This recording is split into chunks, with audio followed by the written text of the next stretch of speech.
why are so many people panicking about Vivek Ramaswamy? And the smug, condescending way that he just spews this poison out is very, very dangerous, because he won't stop Trump, but he's going to outlive Trump by about 50 years. And you're watching the rise of an American demagogue that is a very, very despicable person. And I was shaking listening to him talk, because a lot of people don't know that is one step away from Nazi propaganda coming out of his mouth. And then you get the mainstream media. You got this character, Van Jones, on CNN afterwards saying, this is the rise of an American demagogue who's going to live 50 years longer than Trump. This is dangerous. I am shaking. That's what he says. Just shut the fuck up. That right there was a pretty good montage that was put together of Van Jones basically saying that this guy was a demagogue and that he was going to be a demagogue and that he was going to outlive Trump and all that type of stuff, which, by the way, they've gone back to the Trump is Hitler stuff. Of course, once again, they take these type of things out of context. Don't worry, I will leave that stuff in the description box for you guys, because we are therefore talking about Vivek Ramaswamy at this moment in time. And even though my use of the word therefore probably does not match what I'm saying, I felt like saying it anyways. Here's the thing, guys. The thing about Vivek Ramaswamy is this here. If you actually look into Vivek Ramaswamy's past, if you actually look at things that have came out about him, if you look at the things that, I don't know, say that, look, he just now started voting Republican, you would probably get some, how do I say this? You would probably get some red flags. However, the thing about those red flags is that when you actually put it under scrutiny, you will see that a lot of these red flags may not be warranted. For example, the guy was at the WEF at one time. He also sued the WEF, the World Economic Forum, and won. Apparently, there was a tie to Soros's brother, but of course, that was an award that was given to him. He actually explained that away, I think, on 3 separate occasions. One of those was a little debate that he had with Anomaly, a guy that, I'm just going to say that Anomaly, if you actually look into his work, he'll say some really good things, but of course, he doesn't do full-blown research. And I understand that there are platformers, and I have been guilty of this myself, where we did not get the full actual facts on something, or we did not dig deep enough. However, most of us will apologize or then come back out and then try to do a lot better on the next video or next topic. And then, of course, we'll also point out where we got it wrong. Anomaly, on the other hand, is a completely different story. He will run with like half of a story and not report the other end. I know he actually blocked me on Twitter a long time ago. I don't want to turn this into an Anomaly video, but pointing out a couple of the BS fallacies, and of course, before the rest of his following found out that he was lying, I was like the first person in the group to get blocked. Sometimes it just happens. You're like the first person to comment or the first person to point something out, and of course it happens. Ramaswamy, by the way, also wrote 2 separate books. One of them was called Woke and Corporate, where he basically exposed that the social justice warrior ordeal was nothing more than a great big giant money scam. However, if you look at DEI, if you look at a lot of the stuff that came out from 2020 to now, all the woke diversity crap, the ESG stuff, it's actually costing a lot of these companies a lot of money. But we will do more videos on that in the future.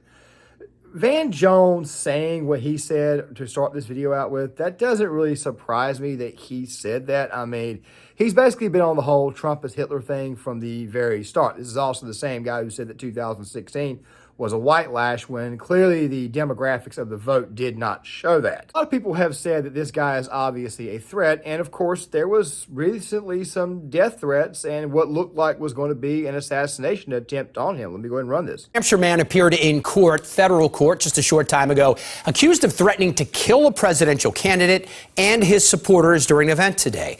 WBZ's Christina Rex is live for us in Concord, New Hampshire tonight. And Christina, prosecutors say it was a text message. They do, David, and that defendant is a 30-year-old man from Dover, New Hampshire. His alleged threats via text were aimed at candidate Vivek Ramaswamy's events in the state today. And I spoke with the candidate about those safety concerns. Thank you. Appreciate it. As Vivek Ramaswamy greeted supporters in Nashua, security stood by. The Republican presidential candidate was the target of a deadly threat over the weekend, according to federal investigators. There is zero tolerance for anyone who commits a federal crime in the state of New Hampshire under my watch.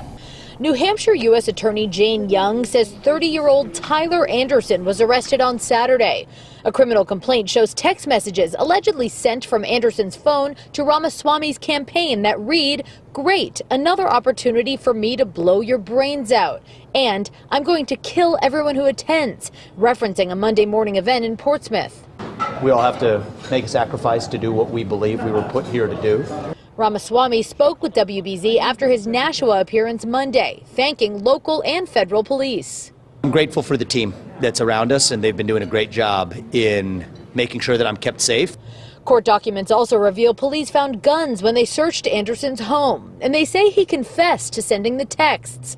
WBZ security analyst Ed Davis says this case is a warning to pranksters as the election heats up. To have the federal authorities descend on your house and execute a search warrant, go through your cell phone and drag you before a court, it's a wake-up call for people that think this is just an online exercise in scaring people. People automatically think because of that makes you a person of interest or somebody that, quite frankly, people are scared of. For all we know, this situation could have been manufactured. Now, guys, I have praised Ramaswamy's debate performances, which we'll look at some of this from the previous debate that he had with Nikki Haley. Of course, it'll be a relatively lengthy montage, but still, the guy is very good at calling these people out, and it obviously frustrates people. Now, the reason why I don't want to show debate clips with him and Chris Christie is because, does anybody really and truly believe that Chris Christie's run for president is serious? Think about it. The guy spends all day attacking Donald Trump, and then the last debate, he decided to attack Ron DeSantis because Ron DeSantis would not attack Donald Trump, yet Ron DeSantis, of course, his Twitter army attacks them online, and of course they really, in a lot of ways, his Twitter team is what's costing him any additional votes, and the polling data is showing him falling below Nikki Haley of all people. Nobody likes Nikki Haley. I just want to go ahead and say that right now. If Nikki Haley was the nominee, the GOP, regardless of what the polls say, she would actually lose in an absolute landslide. I'm just going to go ahead and point that out right now, and I'll probably do videos on that in the future because obviously it's an election year and politics will, in fact, be talked about a little bit more, or at least they'll be talked about from time to time and spliced with other videos when you guys get overall explanations of why something is the way it is, fact-based, actual looking at someone's past. But the thing about Ramaswamy is that a lot of people are looking at his past too. They're looking at the past things that he has said. They're looking at the fact that he did not support a candidate in 2016 or 2020. They're looking at the fact that for the most part he's a libertarian, and they're wondering why it is that a libertarian is running for a Republican nomination. The thing about Ramaswamy is the things that he says obviously go against the establishment, and of course the establishment is panicked. Let me give you guys some examples from his debates. Joe Biden's son, Hunter Biden, got a $5 million bribe from Ukraine. That's why we're sending $200 billion back to that same country. The fact of the matter is the Republican Party is not that much better. You have the likes of Nikki Haley, who stepped down from her time at the UN. Bankrupt or in debt was her family. Then she becomes a military contractor. She joins the board of Boeing and otherwise, and is now a multimillionaire. So I think that that's wrong when Republicans do it or Democrats do it. That's the choice we face. Do you want a leader from a different generation who's going to put this country first? Or do you want Dick Cheney in 3-inch heels? Identity politics. This new religion that says your race, your gender, and your sexuality are your identity. It is anti-American. It is meritocratic. It's anti-meritocratic, and it is dividing this country to a breaking point. But it's even worse when Republicans try to play the same game. And Nikki Haley's campaign launch video sounded like a woke Dylan Mulvaney Bud Light ad talking about how she would kick in heels. At the first debate, she said that only a woman can get this job done. That's what she said. After the third debate, when I criticized Ronna McDaniel after 5 failed years of leadership of this party and criticized Nikki for her corrupt foreign dealings as a military contractor, she said that I have a woman problem. Nikki, I don't have a woman problem. You have a corruption problem. And I think that that's what people need to know. Nikki is corrupt. This is a woman who will send your kids to die so she can buy a bigger house. This is the problem. Using identity politics more effectively than Kamala Harris is a form of intellectual fraud. And it actually needs to end. There's our donor puppet masters wielding their puppet right up here tonight. This is how this game is played. The puppet masters put up their puppet, and I reject the use of identity politics in this party. It has been a cancer coming from the left, And I'm sick and tired of the double standards. The people of this country are too. Having two X chromosomes does not immunize you from criticism. Thank you. Foreign policy experience is not the same as foreign policy wisdom. I was the first person to say we need a reasonable peace deal in Ukraine. Now a lot of the neocons are quietly coming along to that position, with the exceptions of Nikki Haley and Joe Biden, who still support this, what I believe is pointless war in Ukraine. And I think those with foreign policy experience, one thing that Joe Biden and Nikki Haley have in common is that neither of them could even state for you 3 provinces in eastern Ukraine that they want to send our troops to actually fight for.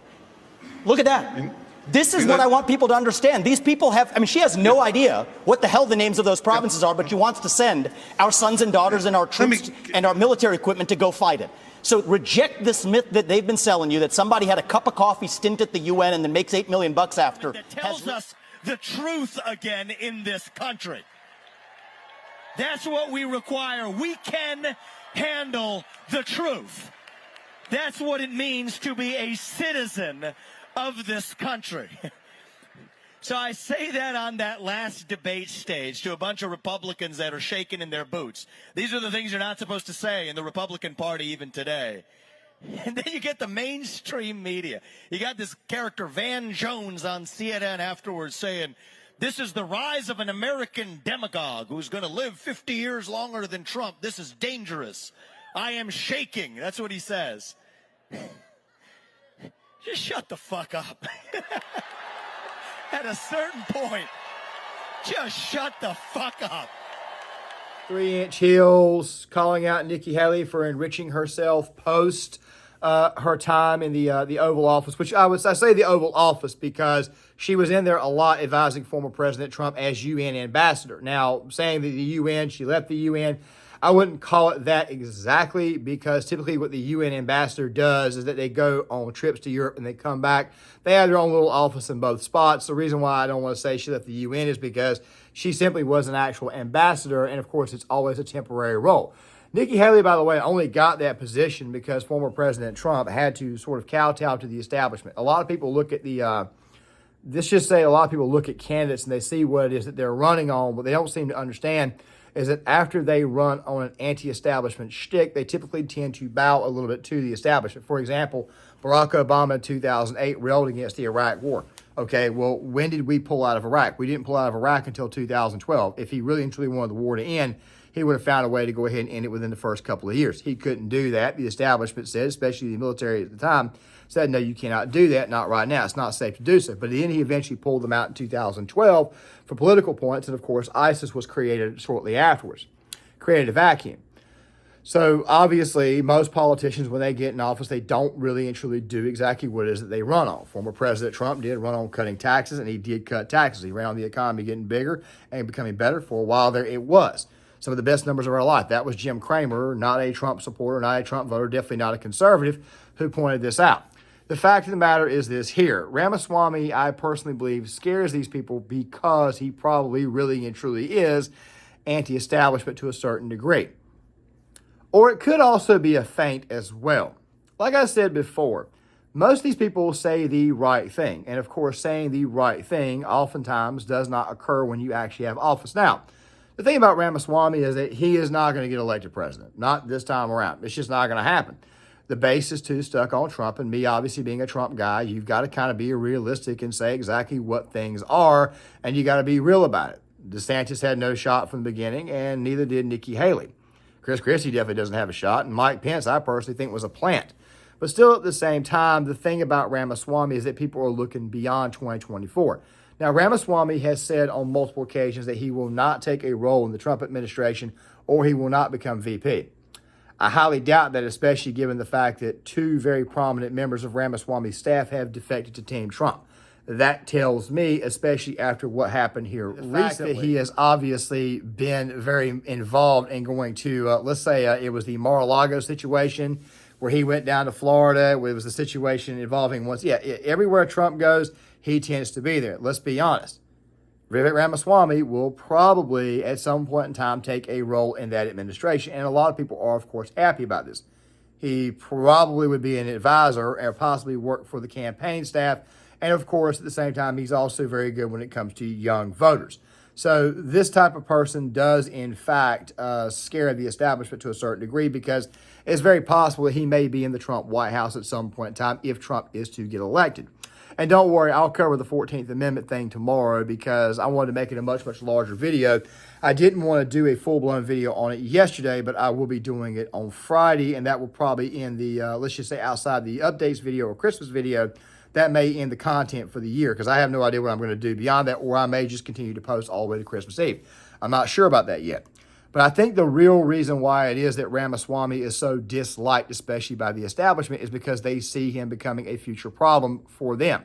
This is also the same guy who has said stuff like, I would tell Bibi Netanyahu to protect his borders and we'll protect ours. I believe for the most part he is correct. I think the United States, the only thing we should be doing in this conflict with Israel is just simply, as I've said before, maybe have a fleet outside of Israel, a fleet in the Mediterranean, and a fleet in the Indian Ocean, and just simply play referee. However, Ramaswamy, when he went on Tucker Carlson, he also said that he felt that what should happen in this case is that Israel should be allowed to not only defend themselves, but eradicate Hamas as a whole and put the heads on pikes in all four corners of the Gaza Strip. He doesn't sound like some just pure base libertarian to me. He sounds more like a libertarian conservative who has a lot of common sense. And I think the fact that he is saying certain things, of course, he talked about GRT, which I did not leave in this video because of the algorithm. I think this type of thing does, in fact, scare him because, let's be honest, Republicans are also in on that as well. With that right there being said, guys, I'm going to go ahead and halt this video for the rest. I'm going to halt this video for now. Make sure you guys hit the like button, subscribe, share the video, sign off in the comment section. I plan on having 2 videos out tomorrow and maybe 1 to 2 on the weekend. I'm not sure. I wanted to do a Napoleon review because I finally saw that film last night, and guess what? It's as bad as what everybody says. Just terrible. But then again, it's Ridley Scott too. Once again, guys, make sure you guys hit the like button, subscribe, share the video. I have some more content out on Friday. And, of course, we'll be going into the weekend. Of course, it will be Christmas. I know you guys are busy, so if you don't get a hold of this video, I understand. But still, please hit the like button, subscribe, share the video, sign up in the comment section, and I'll see you guys later.